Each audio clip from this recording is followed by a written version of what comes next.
you're not laughing, are you? Because tonight's bedtime story is very, very serious. You can't do any laughing, any smiling. You have to promise me. Do you promise? Good. Right, here we go.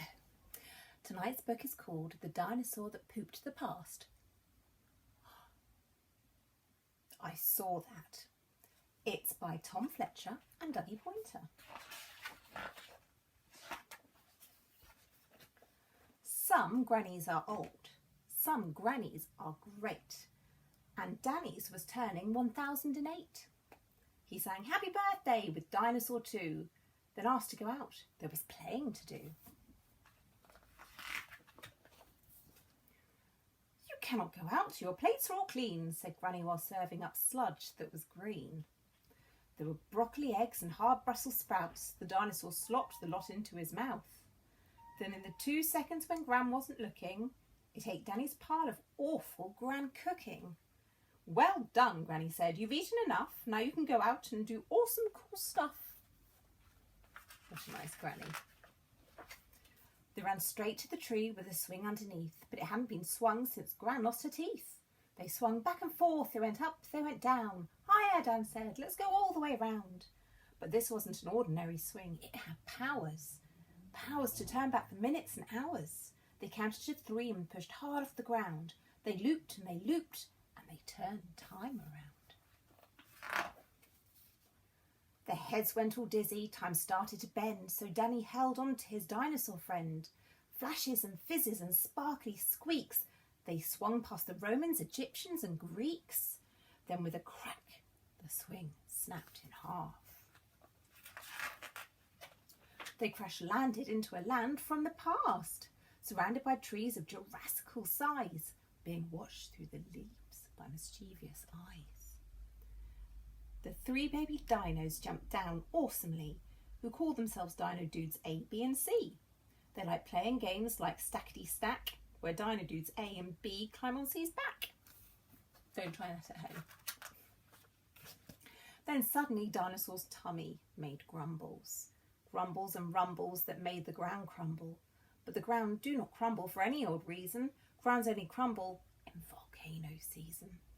We swung back in time. We're trying to play, said Danny to Dino Dudes B, C and A. We need to get back and we need to leave fast. We need to get everyone out of the past. But Danny and Dinosaur's only way back was looping through time on the swing that had snapped. The lava was coming, the lava was hot, even hotter than Granny's old veg cooking pot. And so, without thinking, B, C and A stacked themselves up like the game that they play. But this wasn't a game, it was saving the day. Saving the day the Dino Dude way. They flipped and they jumped through the jungle with ease, surfing the lava on lava-proof leaves, gathering all the things that they would need to fix the time swing at the speediest speed.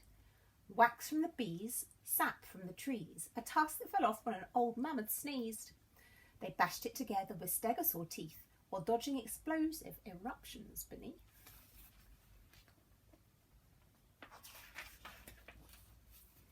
The swing had been fixed, but the dinosaur group were now far too heavy to time travel loop. Dan started to worry, then started to panic. The ground underneath was now hot and volcanic.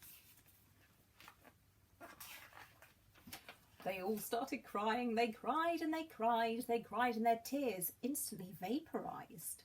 Then something went bing in the dinosaur's mind. It thought of a way to loop forward in time. With broccoli eggs in the dinosaur's gut, its brain brewed a plan involving its butt. It knew there was only one thing it could do. To get back to the future, it needed to poo. The poop came out fast. It had broccoli power and launched them to 88 miles per hour. It pooped out a pile of Granny's soggy egg veg with Dino Dudes A, B and C on its head. It pooped and it looped them all forward in time, away from volcanoes and hot lava slime. The Romans and Trojans were covered in poop. They all got a taste of Gran's broccoli soup. Whilst looping through Egypt, it pooped out a pile which made a poop pyramid next to the Nile. It plopped out the sprouts, it bum did a smelly, and looped out the last piece of poop from its belly. They fell out of time. They made it back home, but Danny and Dinosaur weren't on their own. Dino Dudes A, B, C were there too. They travelled through time on the broccoli poo. They all started cheering and jumping around. It seemed like the new dinosaur friends had been found. And just when they'd all had all the veg they could take, Birthday Gran served up her broccoli cake. The end. Come on, be honest. How many times did you laugh? Well, good. It's good to have a good old laugh just before bed. Have a great night time. See you soon. Bye.